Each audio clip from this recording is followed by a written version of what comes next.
歪文失戀，歪文失戀，歪文失戀。網上嘅嘢真係咁容易信？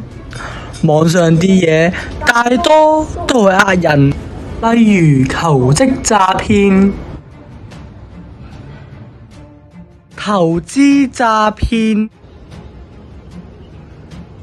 網絡詐騙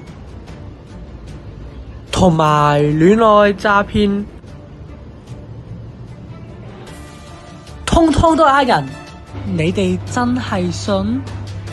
失去一切嘅人有可能係你。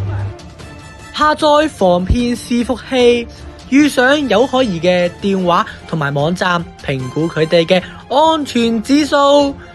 最緊要有懷疑即打18222。大家記得打呢個電話。